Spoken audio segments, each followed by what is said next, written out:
A'udzu billahi minasyaitonir rajim. Bismillahirrahmanirrahim. Alhamdulillahi hadana hada wa ma kunna linahtadiya laula an hadana Allah laqad ja'at rasulun rabbina bil haqq wa nubu'an minkumul jannatu uriskuha bima kuntum ta'malun.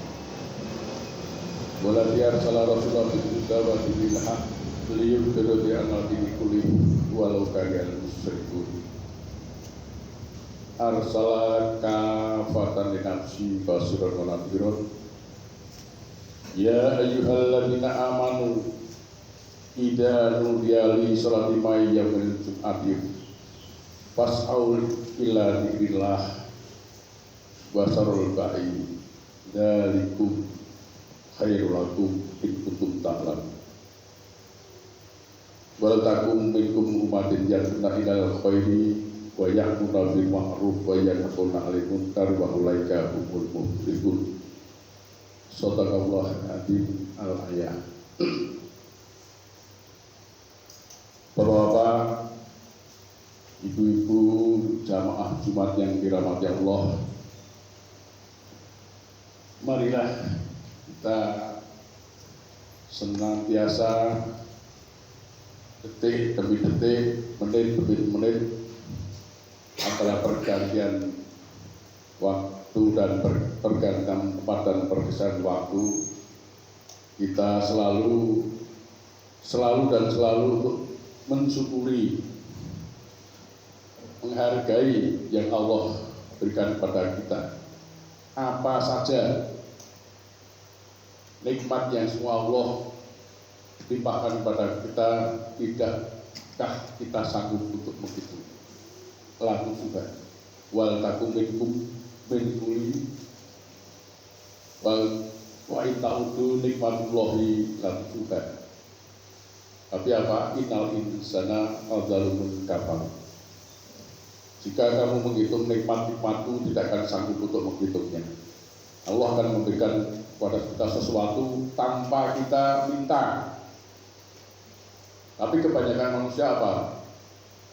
Kafir dan menantang. Nah, ini yang seperti ini harus kita hindari. Jadi syukur dan arti yang luas, bukan hanya syukur dalam arti sempit. Maksudnya alhamdulillah baik. Tapi tidak hanya sekedar alhamdulillah ataupun kita syukur dengan cara menyediakan notabene berupa barang yaitu hajatan, atau orang Jawa mengatakan itu bancak. Jadi syukur itu dia menghargai, karena yang Allah berikan pada kita itu tidak ada yang dapat kita bandingkan atau kita tebus dengan apapun, dan semua komplit dan sempurna.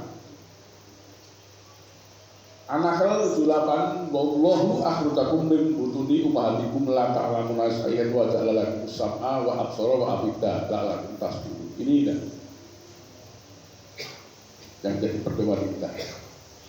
Sholawat dan salam semoga tercurah kepada dua firman Nabi Allah yang dimulai dari Bapak manusia pertama di bumi ini, bukan di semesta raya, dan berakhir pada Nabi Muhammad selaku khataman Nabi atau Nabi Muhammad, serta keluarga, sahabat, andai tolang, kerabat, dan orang-orang yang mau mengikuti ajarannya. Jadi yang kita ikuti Nabi itu bukan nun sewu, ya pribadinya monggo silahkan, tapi yang kita ikuti adalah ajaran, ajakan, peringatan. Karena seorang Nabi tidak mungkin nun sewu berbicara semaunya sendiri melalui wahyu, dan wahyu itu jadi tidak mungkin akan diturunkan manusia tanpa melalui jalur yang namanya Rasul, Malaikat Jibril, dan Allah sendiri sang penguasa, sang pemberi wahyu. Di sini khotib akan berwasiat untuk diri saya sendiri khususnya dan kepada Bapak Ibu pada umumnya. Saya mengingatkan kepada diri sendiri, mengingatkan bahwa atau istilahnya kita mati dalam istilah Al-Quran. Orang mati dalam istilah Al-Quran di surat Al-Baqarah ayat 28. Bismillahirrahmanirrahim. Kaifa ta'furuna ilahi wa kuntum amwatan. Sumayu yuhyikum, sumayu mitukum, suma ilahi turja'un. Wahai manusia segala zaman, kenapa kamu kafir? Kamu menolak, kamu membantah atas hukum ketetapan Allah, padahal dulunya kamu mati. Jadi kita dulu sebelum di dunia ini, sebelum di dalam rahim seorang ibu, Allah mengatakan kamu mati, karena belum ada. Nah, pengertian mati ini harus kita, karena mati ini nun sewu, tidak bisa mendengar, tidak bisa melihat, tidak bisa merasakan, dan tidak bisa berbuat sesuatu, baik lisan maupun tabiat. Perilaku. Semua tidak bisa karena kita memang mati. Dulunya mati, kita tidak apa ngiling kapan bisa tidak bisa. Jadi kaifa ta'furuna billahi wa kuntum amwatan. Kenapa kamu kafir dari manusia? Padahal kamu sebelumnya mati. Sumayu yuhyikum. Kemudian kami hidupkan kamu. Sekarang ini kita hidupkan. Baru kita sadar bahwa kita hidup. Sumayuhyikum, sumayuhyumitukum, kemudian akan kami matikan kamu. Dan kita nanti akan kematian kembali. Setelah hidup kita akan dimatikan. Sumayuhyikum, sumailahi turja'un, dan akan aku hidupkan kembali pada kehidupan yang terakhir. Jadi mati 2 kali, hidup 2 kali. Ini harus kita pahami secara global, jadi tidak setengah-tengah. Jadi kita mati itu akhirnya ya tidak tahu apa-apa. Karena kematian itu datang dan pergi, kita tidak tahu. Kapan kita mati dulu juga tidak tahu. Kita sekarang dihidupkan baru kita tahu bahwa itu dia ternyata. Itu pun kalau tidak Al-Quran yang memberikan tahu lewat wahyu. Al-Quran yang Allah memberikan wahyu pada Muhammad selaku penerima wahyu, kita tidak tahu bahwa dulu kita ternyata mati. Ini harus kita cermati, kita telaah. Jadi orang yang mati itu ya sudah berhenti dari hidup, tidak tahu apa-apa. Kok mati, kok lu ngerti, itu kan ya lucu. Nah, apa penyebab kematian mas? Banyak sekali. Di surat As-Saff 32 ayat 11. Kul yatawawakum malaikal mauti alladzi wukila bikum summa ila rabbikum turja'un.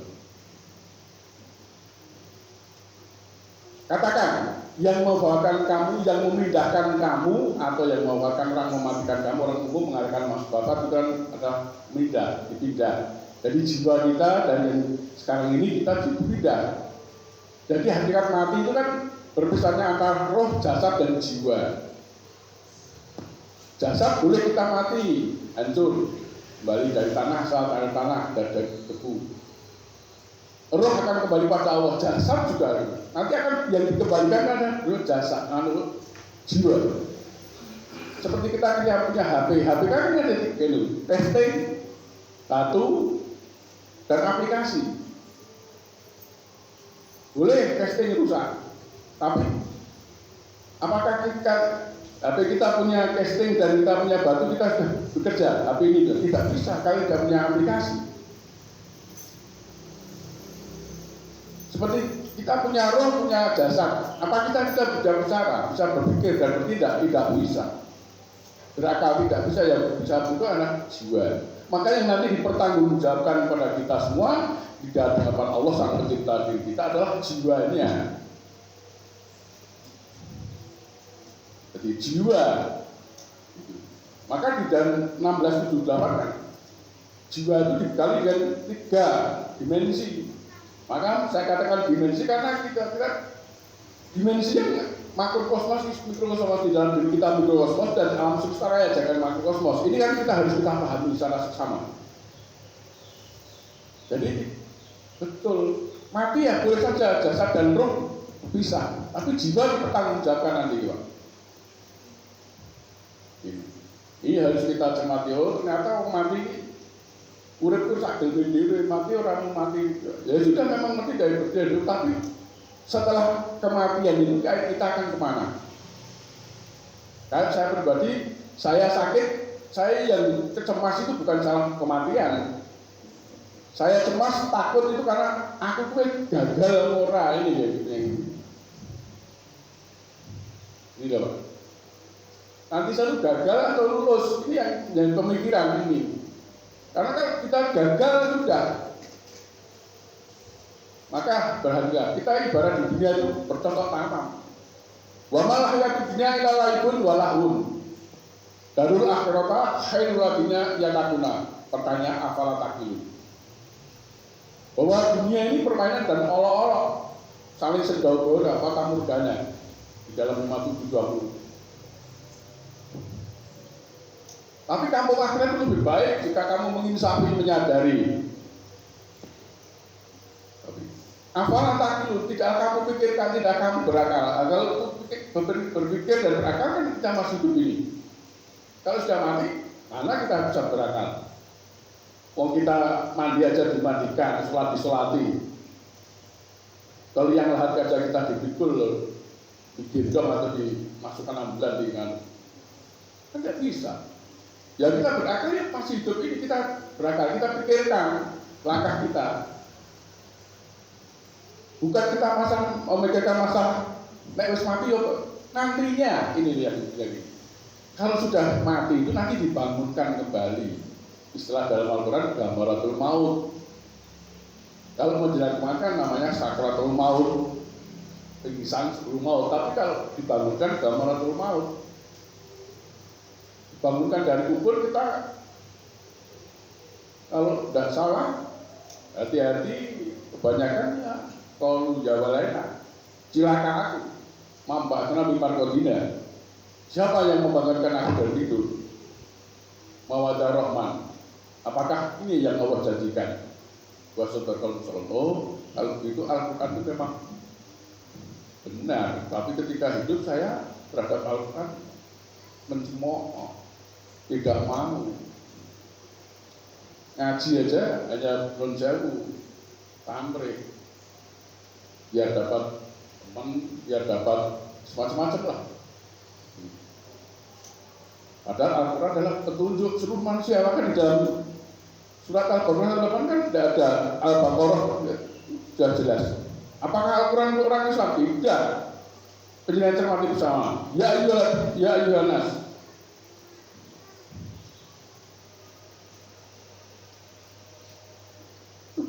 Manusia Sahrul Ramadan unzila fil Quran hudan nas. Hudan seluruh manusia, petunjuk semuanya tanpa terkecuali. Jadi kalau yang namanya manusia petunjuknya Al-Quran. Dan mau kamu beriman atau tidak terserah. Tidak 1829 kan tidak. Mau kamu imani mau kafir-kafiro. Kan gitu. Di dua Al-Baqarah 256 la ikrah bahafidin fattabi rusdi minal ghoi. Tidak ada paksaan dalam berhukum. Silakan. Nah, ini ya kembali pada masalah ini. Nah, tingkat kematian itu kita harus kita cermati, kita telaah dan kita cerna. Memikirkan jangan soal mati. Kalau mati tidak bisa mikir. Ketika hidup inilah kita. Ternyata jelas ayatnya jelas. Dulu jagat raya tidak ada, kosong. Sekarang ada. Kemudian disah atau dihancurkan total. Kemudian dibangkitkan kembali atau dibangun kembali dengan istilah kalau dikiam dibangkitkan kembali. Pada kehidupan yang terakhir atau alam langgeng. Tapi ternyata kaifa tak purna bilahi waktu untuk amatan. Kenapa, manusia, kamu kafir? Manusia segala zaman kamu kafir dalam hukum Allah.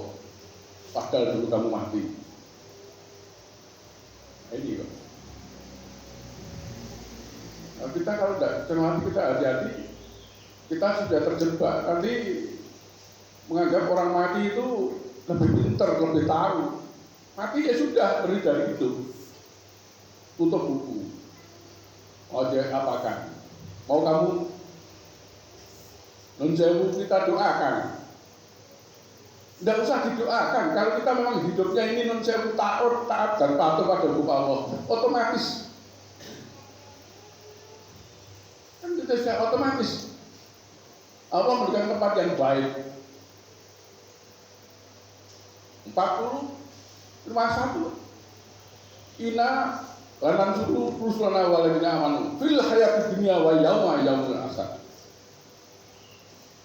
Sesungguhnya kami akan menolong orang yang Rasul-Rasul kami dan orang beriman. Kalau kamu beriman, otomatis masuk dalam golongan Rasul dan orang beriman.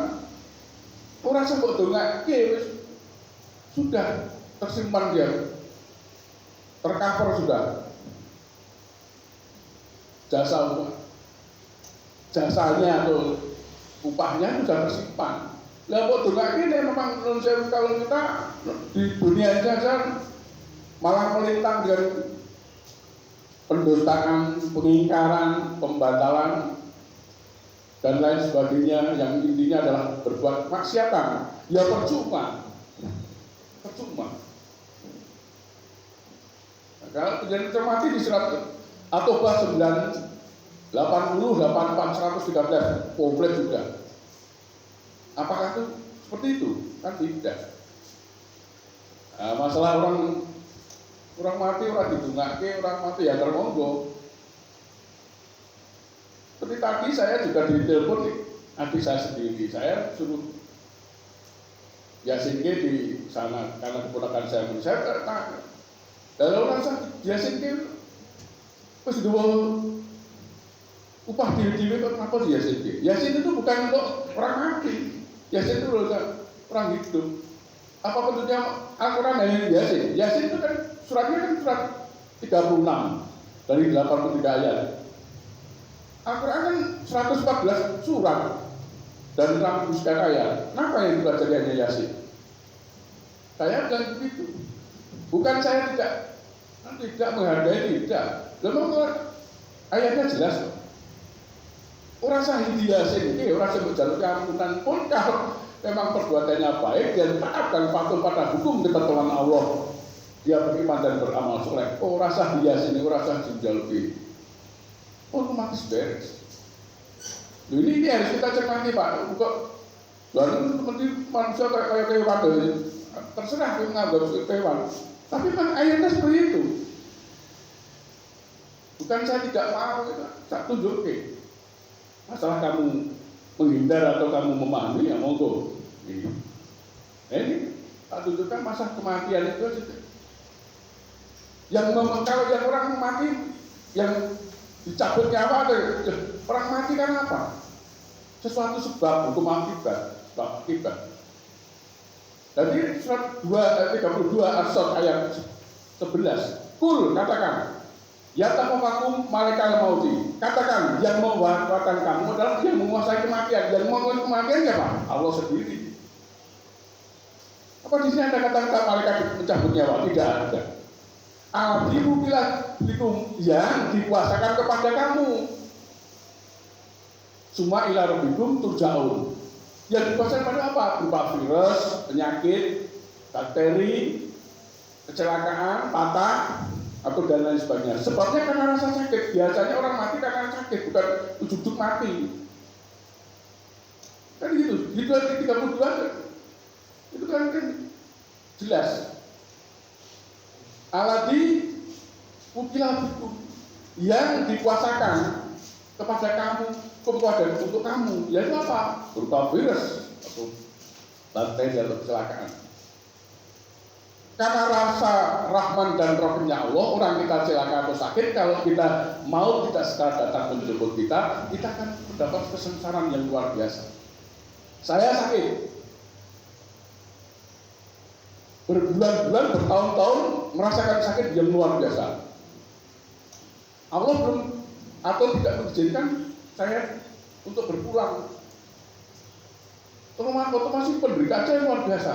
Dengan rasa Rahman dan Rahim kasih sayang Allah itulah Allah yang menguasai sendiri kematian yang akan kita dikembalikan kembali pada Allah sang pencipta diri kita. Suma ila rabbikum turja'un. Kepada Allah kamu akan dikembalikan. Sudah kembali.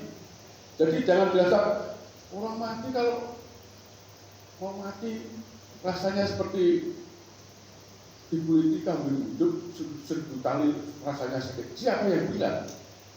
Al-Quran dia mengatakan gitu kok. Kan gitu. Nah, seperti ini di surat 62 Al-Jum'at ayat 8. Qul innamal mauta allati takfiruna minhu fa innahu mulaqikum summa turaduna ila alimil ghaibi wasyahadati wa yunabbiukum bima kuntum ta'malun. Katakan, sesungguhnya kematian kamu akan lari padanya. Kita akan menghindari mati, tapi mau menghindari mana? Dan akan menemui kamu. Otomatis kamu masuk ke ruang melihat yang apapun, ke gedung apapun, kematian pasti akan menemui kamu. Dan kemudian kamu akan dikepada pada Allah yang mengetahui, yang gaib dan nyata. Kamu sendiri yang mengetahui kegaiban dan nyata. Dan kita tidak bisa menghindar kematian, Pak. Apa kita menjamin kita dari sini nanti kita masih hidup? Atau besok? Saya tidak bisa menjamin. Saya dari sini mati, atau saat ini juga saya mati. Kita tidak bisa menjamin. Maka kalau kita kalau berjanji pada sesama, janji pasti harus ditepati, tapi jangan katakan saya siap. Insya Allah semua mudah-mudahan Allah berkenan. Tapi tidak terus insya Allah untuk hanya bagian bahan candaan. Insya Allah tapi tidak datang. Saya pesan Pak, saya kan Pak, nanti jam sekian ini. Jadi insya Allah Pak, saya tidak makan iya Pak. Tapi saya tanya insya Allah Pak, siap. Insya Allah. Tapi saya berjanji untuk diri saya sendiri pada Pak saya kan, saya harus datang. Tapi kalau tidak datang karena sesuatu hal, karena saya mau menjemput atau kecelakaan atau sesuatu hal, kita tidak bersalah. Ini loh Pak, kita kehati-hatian ini. Saya mencoba untuk diri saya sendiri ini. Saya berusaha untuk hati-hati. Karena ayatnya sudah jelas. Ayatnya sudah jelas. Kita mau menghindar kemana dan mau menghindari kematian kemana? Mati itu pasti. Mati itu hak. Tidak bisa kita menghindar dari kematian.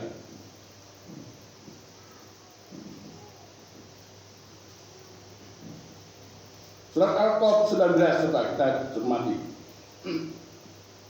Waja'at sakratul mauti bil haq dalika ma kunta minhu tahid.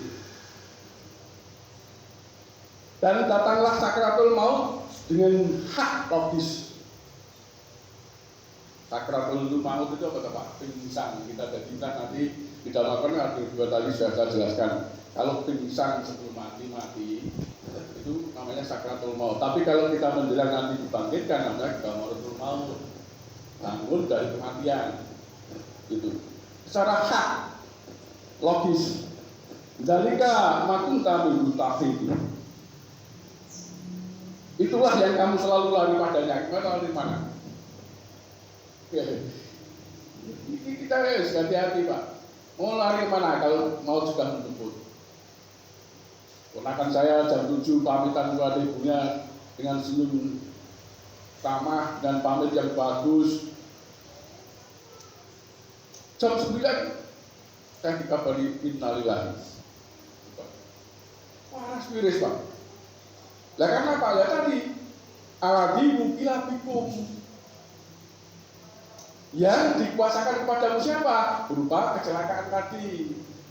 Dia jatuh, kesetrum jatuh, pecah kepalanya. Ini. Jadi dia ada malaikat yang cabut nyawa. Yang dicabut apanya? Loh, ini logika kan orang kan dipakai kan yang cabut nyawa malaikat nanti ada ditambahi lagi rasanya seperti hampir hidup dikuliti 1000 kali lebih sakit. Itu kok ya pedih-pedih tenang. Kan gitu Pak. Kan di Al-Quran nggak ada itu Pak. Ya kalau mau Anda silakan percaya ya monggo, tapi percaya. Tapi kalau iman tidak ada. Karena ayat Al-Quran ini adalah ayat suci, turun firman dari Allah, Sang Pencipta semesta raya, berikutnya dan dia yang memberi wahyu ini, yang diserahkan, yang diberikan wahyu kepada Rasul Ibrahim lewat dari Rasul Muhammad lewat Rasul Ibrahim, dari Rasul Jibril ini, dari Muhammad ke Rasul Jibril lewat Rasul Jibril. Jadi kita harus cermati, tidak ada Pak. Kalau orang mengatakan aduh mau mati itu kalau itu kalau saya bantah, terang-terang saya ajak debat. Karena masih siksa kubur yang mana siksa apanya yang siksa? Jasad, roh, dan jasad saja mati, sudah hancur. Terusnya sudah kembali pada Allah. Waya alunat anilo, kuliroh bin amrohi. Wa mau tutup ilal qolilah. Wahai Muhammad, wahai hamba-hambaku, kalau Nabi Muhammad SAW kan kita yang diberitakan. Wahai Pak Mahmud, katakan bahwa roh itu urusan Tuhanku dan tidaklah kamu diberi ilmu kecuali sedikit. Roh itu kan hanya pada Allah semua. Kan gitu Pak. Tidak ada. Roh bentayangan itu tidak ada, itu hanya a priori. Kan semua itu ada dalilnya, ayatnya jelas, dalilnya jelas. Dan kita punya, menurut saya bukan orang Islam harusnya ini berkeyakinan, tapi kebanyakan orang Islam justru 7 Al-A'raf 146 yang petunjuk wahyu tidak untuk jadi bahan petunjuk, tapi yang bukan petunjuk justru dijadikan petunjuk. Dan ada pembualan, pendustaan, dongeng atau kabar yang katanya konon. Jadi menurut saya monggo kita segera sadar dan berhijrah dari Nun Sewu. Sebelum kita datang kematian kita jaga. Di surat 40 sudah jelas. Qalu Rabbana, ya Allah, Engkau telah mematikan kami 2 kali, menghidupkan kami 2 kali. Fatar bi zunubina, furujun alaihim sabil. Adakah garis hukum untuk keluar? Jadi saya disiksa ini, saya di dalam neraka ini, bisakah kami diampuni atau dikeluarkan dari neraka menuju ke surga? Rubana amatan nasnata ini wa ayana tasnata ini. Fatar nabi zunubina wahal ilaika rujulin sabil. Saya dimatikan 2 kali. Tidak sadar Pak itu Pak. Hidup itu Pak, tapi hidup dengan bersara. Ya Tuhan kami, Engkau matikan kami 2 kali. Dan kami hidupkan 2 kali. Adakah garis hukum untuk keluar? Ya tidak bisa Pak. Ini kan gini. Jadi nanti saya karena yang sudah dongeng dan konon-konon yang ada di luar ini sendiri, yang dengan bertahan, mereka kan berikan fatal Pak. Sudah 38 juga jelas 388. Kamu akan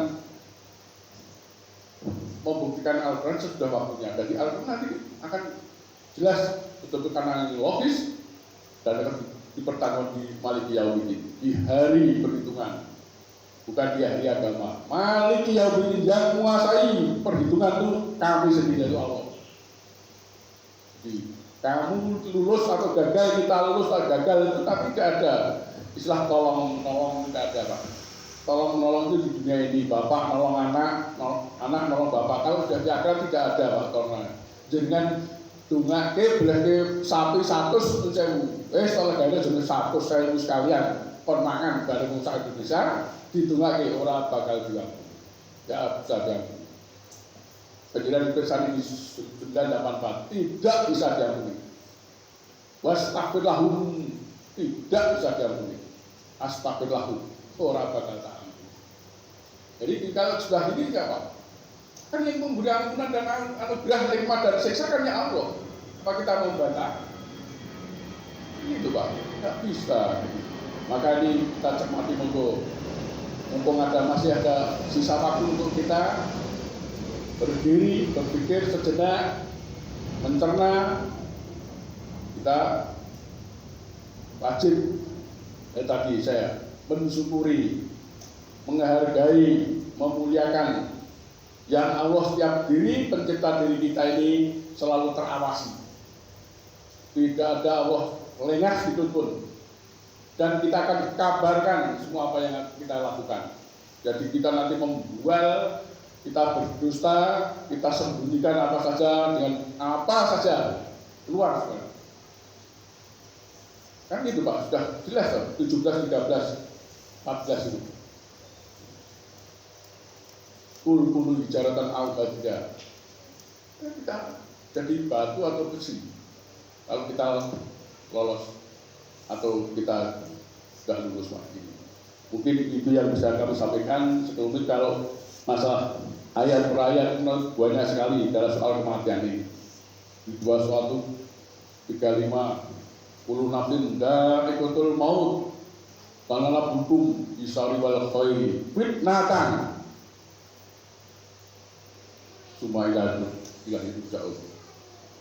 Setiap diri akan mengalami kematian dan kami uji kamu setiapnya dengan apa? Dengan semua kejahatan dan kebaikan. Kalau orang mengatakan musibah, ujian oke, biasa. Tapi kalau kita menerima pangkat anugerah, itu ujian Pak. Jangan kita mengatakan kita naik pangkat, kita dapat duit yang banyak. Yes, alhamdulillah. Tapi dengan yes dan alhamdulillah, itu kita ini tidak mencerna dengan lapang dada, dengan bersyukur pada Allah dan ingat selalu pada setiapnya dan pasti akan kembali ke Allah. Kita hanya dipinjami Pak. Pinjami dengan barang apapun, dari berupa jasad kita, cuma dari jiwa kita, harta kita, semua tidak ada apa-apa, semua akan kembali pada Allah. Mungkin itu yang bisa kami sampaikan. Kalau ada kekurangan dan lebihnya saya mohon maaf. Aku lupa oleh ada, astagfirullahaladzim, innallaha ghafurur rahim.